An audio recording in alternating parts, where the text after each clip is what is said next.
पधारे हुए सभी, सबसे पहले तो मैं सभी भक्तजन जो भागवत कथा श्रवण करने आए हैं उन सबका अभिनंदन करता हूँ, उनके चरण वंदन करता हूँ। जो भी माताएं बहनें आई हैं उन सबको चरण स्पर्श और बच्चियों को आशीर्वाद।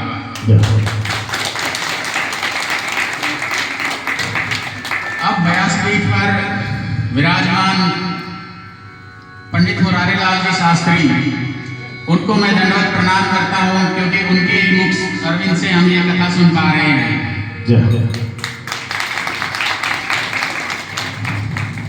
वैसे तो ये भागवत आप सभी की है, इसमें सभी शामिल है, लेकिन जो मेजर रोल निभा रहे हैं किशन जी, सेठ जी और बबली जी, मैं उनका भी साष्टांग प्रणाम करके धन्यवाद करता हूँ। और उन्होंने मुझे यहाँ बुलाया, इन्विटेशन दिया, उन्होंने इतना ज़्यादा आग्रह किया कि अगर आप नहीं आए तो कथा की गारंटी इस बात से हुई थी कि आपको और पटवारी जी को आना होगा। और जब इतने समय से कोई बुलाता है तो हमारा आना बनता है। तो मैं भी बहुत ही खुश हूँ इस कथा में आके।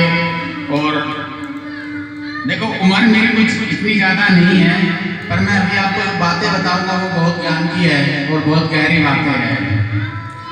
देखो, हम सभी अपने अपने काम में लगे रहते हैं। सबसे पहले तो हमें भगवान का धन्यवाद करना चाहिए कि हमें मनुष्य जन्म मिला है, क्योंकि अब हम मनुष्य जन्म में हमें एक मौका मिला है कि हम भगवान की भक्ति करके इस 84 लाख योनि का जो चक्र है उससे पार पा जाए। क्योंकि एक बार अगर मनुष्य जन्म से निकल के 84 लाख योनियों में घूमने लगे तो बहुत लंबा टाइम चला जाएगा। और अब तो ये कलयुग है, कलयुग में भगवान ने बहुत ही आसान कर दिया मुक्ति पाना। कुछ भी नहीं करना, सिर्फ नाम जपना है। जो भी नाम अच्छा लगे, राधा कृष्ण राम राम, जो भी नाम अच्छा लगे, सिर्फ उस नाम को ही जपना है, ज्यादा कुछ करना नहीं है। और देखो, सबसे बड़ी बात है कि इस नाम में कोई पैसा भी नहीं लगता। अगर कोई ऐसा काम बताए कि जब करवाना है उसमें तो घी लगेगा, टेंट की व्यवस्था होगी, बहुत सारा खर्चा होगा, पंडित जी को भी दक्षिणा देनी होगी, वो सबके बस का नहीं होता है। और दूसरी बात, बस में भी हो तो उस तरह की शुद्ध चीजें नहीं मिल पा रही है, घी में भी मिलावट हो रही है, और जो धूप बत्ती है वो भी पता नहीं कौन कैसे बना रहा है। तो सारी चीजें सतयुग के हिसाब से तो नहीं हो सकती, लेकिन कलयुग में हमें ये मौका बहुत अच्छा मिला है कि सिर्फ हमें कुछ नहीं करना, नाम जप करना है, भगवान का नाम लेना है। और वो कभी भी ले सकते हो, काम करते हुए भी ले सकते हो, सोते जागते कहीं भी मौका मिले। जरूरी भी है उसके लिए कि आप अगर नहाए नहीं हो तो नाम नहीं ले सकते हो, आप कहीं भी नाम ले सकते हो, बस सिर्फ भगवान का नाम ही लेना है। इस कलयुग में मुक्ति भगवान के नाम से होगी। और देखो, ज्यादा तो नहीं, शास्त्री जी ने कुछ ज्यादा ही बता दिया कि हमने ये किया, हमने ये किया। मैंने कुछ नहीं किया, ये सिर्फ राधा रानी की कृपा है कि जो भी राधा रानी हमसे करवाती है हम करते जाते हैं। और ये राधा रानी की ही कृपा है कि आप लोगों के समक्ष में खड़ा हूँ। वो कहते हैं ना कि मेरे कन्हैया कर तो तू रहा है, मेरा नाम हो रहा है। तो वही है, हम कुछ नहीं कर रहे, हम तो कुछ करने के लायक भी नहीं है।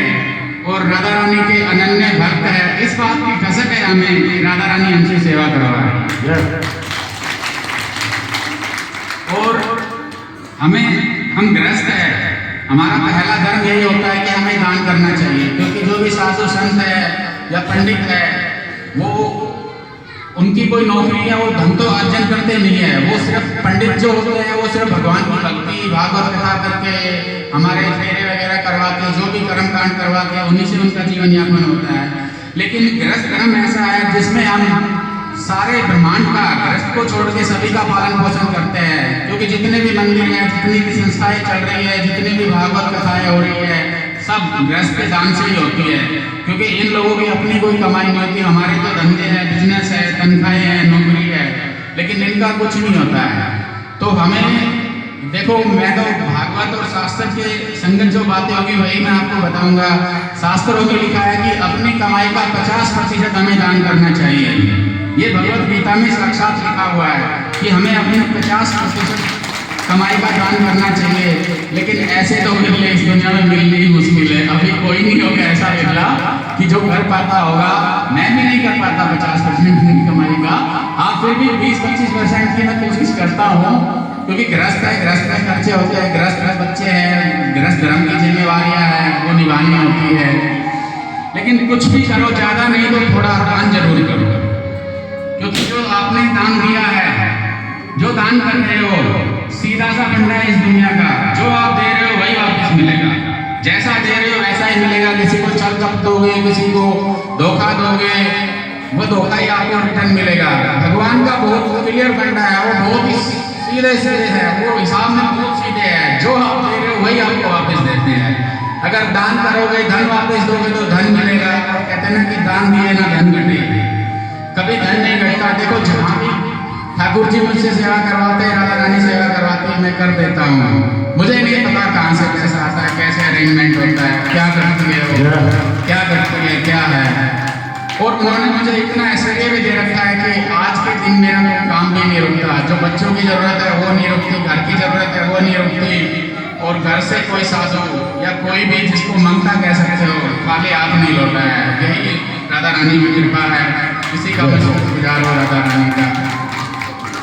आप लोगों में से कितने लोग वृंदावन गए हैं? बहुत कम लोग गए हैं वृंदावन। वृंदावन तो बहुत ही हमारा परम धाम है। वृंदावन तो जीवन में कम से कम एक बार जाना ही चाहिए हम लोगों को, क्योंकि चीजें होती है व्यवस्थाएं नहीं हो पाती, दूर पड़ जाता है। या फिर वैसे तो वृंदावन जाने के लिए मुश्किल नहीं है। यहाँ से ट्रेन जाती है सीधी, वो मथुरा जाती है, मथुरा से वृंदावन भी जा सकते हो। और जिसने इच्छा की है वृंदावन जाने की तो जा ही सकते हैं। या फिर ऐसे भी कर सकते हो, कुछ माताएं बहनें 20-25 इकट्ठी हो जाएं, अपना प्लान कर लो, उनके लिए अरेंजमेंट कर देंगे। उनकी बस की व्यवस्था है, जो भी अरेंजमेंट वहाँ जाने का वो उस दास की तरफ से हो जाएगा। आप लोग प्लान करो, करने की इच्छा है कि आप सब लोग वृंदावन जाओ। एक बार वृंदावन जरूर होके आओ, क्योंकि वृंदावन में एक बार जाने के बाद जैसे वृंदावन की भूमि में प्रवेश करते हो तो हमसे जाने अनजाने में जितने भी पाप होते हैं वो सारे नष्ट हो जाते हैं। और हमें सबसे ज्यादा नाम जप पे ही ध्यान देना होगा, क्योंकि अगर ये सीधा सा है, भगवत गीता में साफ साफ लिखा है। मैंने सेठ जी को भगवत गीता दी है। आप लोगों में से किसी को भी भगवत गीता चाहिए तो आप बता देना, मैं आप लोगों के लिए भी भिजवा दूंगा। क्योंकि मैं तो देखो भगवत गीता में 18वें अध्याय में ठाकुर जी ने खुद कहा है कि जो भक्त मेरा प्रचार प्रसार करता है, मेरी भागवत कथाएं सुनता है, मेरी भागवत कथा कराने में सहयोग देता है, जो मुझे मन से जपता है, वो भक्त मुझे सबसे प्रिय है। और आखिर में वो मेरे धाम को आ जाता है। यानी कि स्वर्ग नरक का चक्कर ही खत्म, सीधा वो भगवान के धाम जाता है। और वहाँ पे किसी भी चीज की ना कमाने की चिंता, ना खाने की, किसी तरह की कोई चिंता ही नहीं है। वहाँ पे भगवान के तेज से ही रोशनी इतनी होती है, वहाँ पे सूर्य चंद्रमा नहीं होते हैं। जो भगवान का लोग है उसमें सूर्य चंद्रमा नहीं होते, वहाँ पे भगवान के तेज से ही रोशनी होती है। तो मेरा तो मानना है कि नाम जरूर जप करो। हमें 24 घंटे मिलते हैं पूरे दिन में। 24 घंटे में 24 मिनट तो आप निकाल ही सकते हो नाम के लिए। 24 मिनट जरूर निकालो। आपस में बुराई करके, एक दूसरे की चुगली करके, मैं देखता हूँ माताएं बहनें घंटों घंटों सर पे गोबर की है लेके खड़ी रहती है किसी की बात करती हुई, तब उनका कुछ नहीं दुखता। अगर उनसे कहा जाए कि भागवत कथा में आना है या वहाँ जाना है तो नहीं आती। या फिर आजकल तो एक नया ट्रेंड चला हुआ है कि गीत गाने आती है। अब डीजे से गीत आते